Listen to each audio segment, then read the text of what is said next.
Halo semuanya, welcome back to my YouTube channel. Hai. Nah, teman-teman apa kabarnya nih? Semoga sehat selalu dan tetap semangat ya. Oke. Nah, sebelum kita mulai, di sini aku mau ngasih tahu dulu ke kalian bahwa seperti yang kita ketahui, kalau teman-teman udah nonton video aku dari lama, aku tuh channelnya itu kayak random konten banget guys. Kadang ada podcast, kadang ada challenge, kadang ada review buku, kadang ada diskusi ringan gitu kan. Nah di sini tuh ternyata setelah aku lihat-lihat, mayoritas video aku itu tentang diskusi, tentang bahasan gitu, ngebahas sesuatu yang lagi happening. Nah jadi aku ada ide nih teman-teman untuk ngebuat apa ya, kayak semacam segmen gitu di channel YouTubeku. Nah aku namanya itu tuh sebagai hashtag sharing you. Jadi nanti di apa namanya, isi dari sharing you ini video-videonya itu tentang ngebahas sesuatu topik atau kita diskusi ringan kayak gitu. Jadi setelah aku lihat-lihat kemarin juga nih, dari awal pertama aku buat video tentang virus corona sampai sekarang ternyata udah sharing you episode 10 guys. Oh my god, gede banget. Kayak wow, ternyata udah banyak juga sih. Nggak banyak sih, karena aku juga jarang buat konten gitu ya, karena satu dan lain hal. Dan semoga aja sharing you ini bisa konsisten kayak gitu teman-teman. Jadi jangan lupa kalau teman-teman belum nonton episode-episode yang lalu sharing you, ditonton lagi. Dan boleh banget di komen saran apa aja yang bakal nanti kita bahas. Oke? Nah, untuk sharing you episode kali ini, kita akan ngebahas sesuatu yang lagi happening. Sebenarnya lagi happening banget, cuman mungkin ada di beberapa teman-teman kayak apa sih, tentang apa gitu ya, dan masih bertanya-tanya ini tuh bagaimana dampaknya terhadap diri kita kayak gitu kan. Nah, yang mau kita bahas hari ini adalah tentang toxic productivity. Produktif aja bisa toxic, coba guys. Kayak kebanyakan banget circle toxic di kehidupan kita. Mau tahu lebih jelasnya? Cek ya. Nah, teman-teman, aku gak akan pernah berhenti mau mengingatkan bahwa di sini aku tuh nggak ada background seorang psikologi atau ahli apapun. Aku bukan mahasiswi psikologi juga, jadi benar-benar pure pengen banget belajar bareng-bareng sama teman-teman, pengen sharing, pengen dapat insight bareng. Makanya kalau misalnya teman-teman ada yang kontra nih sama argumen aku atau opiniku, boleh banget kita sharing di kolom komentar kayak gitu ya. Nah teman-teman, kalau misalkan kita ngeliat nih ke belakang, dimana saat itu pandemi lagi hektik banget, lagi banyak banget yang dikarantina dan lagi melonjak-lonjaknya, sampai-sampai kayak semuanya itu tentang pandemi virus corona ini ya kan. Terus kita dituntut untuk karantina di rumah, dituntut untuk bisa survive dalam keadaan seperti ini, yang dimana mungkin ada beberapa kondisi dimana teman-teman suka hangout keluar, suka ngobrol socialable banget, aktif banget, tiba-tiba ada di kondisi harus berdiam di rumah dan mungkin kayak stres banget kan, kayak apa yang harus gue lakuin gitu, nggak ada. Nah sampai saat dimana kita harus benar-benar survive nih guys. Jadi mungkin di karantina itu kita bisa memahami diri kita sendiri, yang tadinya kita nggak tahu nih skill kita apa, kita nggak tahu hobi kita apa, jadi tahu. Yang tadinya nggak bisa masak jadi bisa masak. Jadi lebih kayak apa ya, mengimprove diri kita sendiri lagi kayak gitu. Nah tapi lambat laun teman-teman makin kesini karena semakin sibuk juga, ada yang work from home dan from home ya kan. Ternyata waktu selama online ini cukup menguras tenaga teman-teman. Biasanya pas offline kita jam 8 kalau kerja mungkin ya, jam 8 atau jam 7 sudah sampai rumah. Tapi kalau online bisa aja sampai jam 12 malam, bahkan sampai pagi lagi. Begitupun dengan sekolah, dengan kuliah, pasti ada aja meeting-meeting yang memang menyita banyak banget waktu dibanding offline. Setuju nggak? Kayak ya ampun capek banget gitu ya. Terus ditambah juga ada beberapa orang yang menganggap suatu kegiatan ini kompetisi guys. Jadi mereka tuh menganggap produktif ini tuh sebenarnya baik, cuman mereka mengalihkan dengan cara berkompetisi.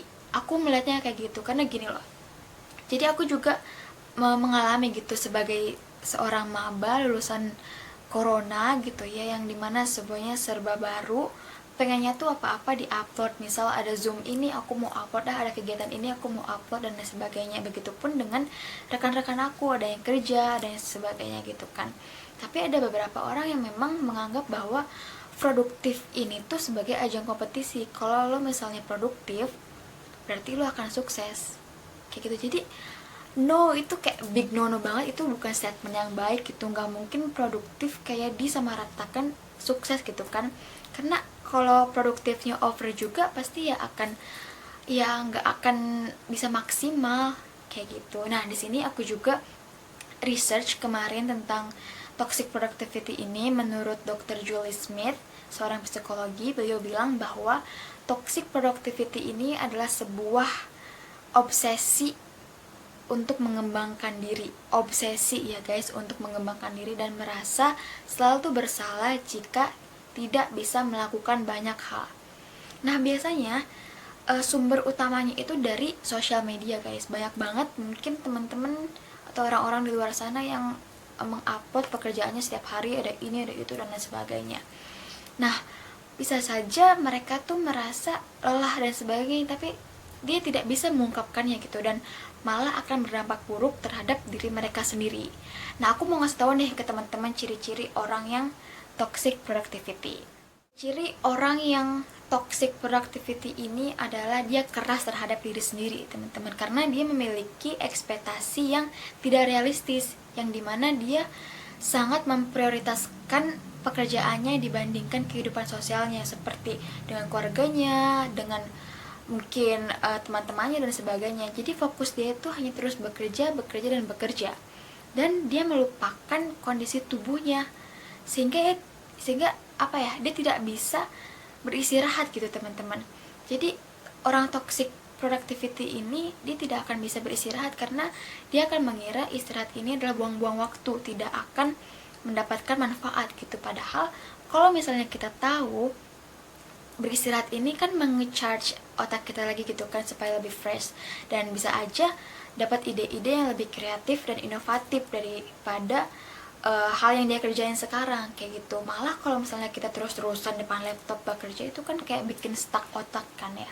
Jadi perlu banget nih istirahat kayak gitu. Ditambah kalau misalkan kita nggak bisa istirahat, otomatis badan kita akan sakit dan tidak akan maksimal. Nah, itu akan membuat diri seorang toxic productivity ini akan menyesal juga, karena dia akan mengukur keberhasilannya itu melalui ekspektasi dia yang di luar naral itu guys. Belibet. Jadi di luar please deh, pokoknya di luar itu kan. Jadi dia akan merasa terus terbebani dan semacamnya, dan akan mengepush dirinya sendiri gitu. Jadi kehidupan dia akan sangat berantakan dan hubungan sosialnya juga akan sangat buruk. Nah, semoga teman-teman gak ada di ciri-ciri toxic productivity itu sendiri ya. Ngeri banget tuh. Kalau misalnya kita udah tahu nih ciri-cirinya kayak gitu, nah gimana sih cara ngatasinnya supaya nggak jadi toxic productivity? Oke, jadi hal yang pertama harus kita lakukan gitu ya, sepemahaman aku, kita harus bisa memahami diri kita sendiri teman-teman. Kalau kita udah paham sama diri kita sendiri, maunya apa, bagaimana, dan seperti apa, kita akan tahu kedepannya itu akan seperti apa gitu. Karena produktif ini bukan jangka pendek yang dimana kita akan mencapai goals ini nih dalam waktu segini. Enggak, produktif ini tuh akan kayak terus mengalir, kita akan melihat flow-nya seperti apa. Jadi jangan terburu-buru untuk melakukan hal yang benar-benar di luar nalar gitu kan. Mulai lagi kesel deh. Nah, kalau kita udah memahami diri kita sendiri, maka kita akan mudah mengontrol emosi kita akan mudah menyadari emosi kita.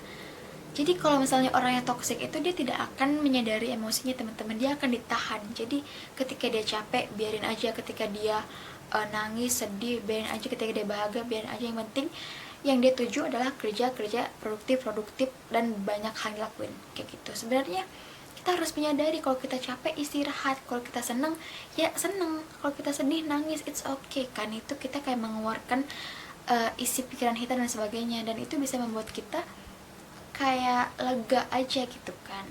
Nah, kalau misalnya kita udah menyadari itu semua, kita akan mengetahui gitu produktif seperti apa yang cocok dengan kita, tipe produktif seperti apa gitu. Misalnya tipe produktif teman-teman multitasking, sambil masak, sambil kerja, atau sambil kuliah, kan kayak keren banget kan, kayak jago banget gitu.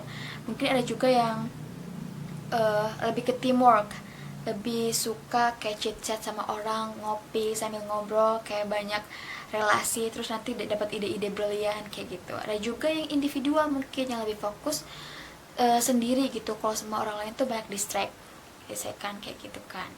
Nah, mungkin dari situ kita bisa tuh mengelis apa ya, kayak mempunyai to-do list, goals apa nih yang akan dicapai, tapi yang realistis, yang benar-benar masuk logika.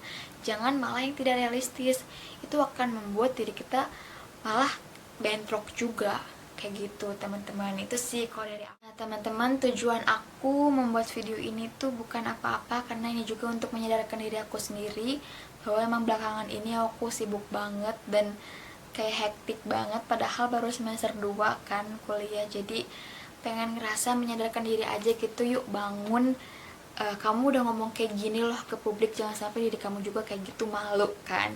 Nah, kayak gitu sih teman-teman, yang bisa aku sharing ke teman-teman. Kalau misalnya ada yang belum paham atau masih rancu, boleh banget kritik dan sarannya yang membangun di kolom komentar, kita bisa belajar bareng-bareng. And yep, jangan lupa juga share ke teman-teman semuanya supaya bisa nonton sharing you ini, dan semoga bermanfaat dari videoku kali ini. Terima kasih teman-teman yang sudah menonton.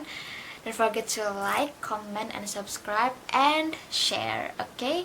Thank you. See you in my next video. Bye-bye. Stay healthy and happy, guys. Bye-bye.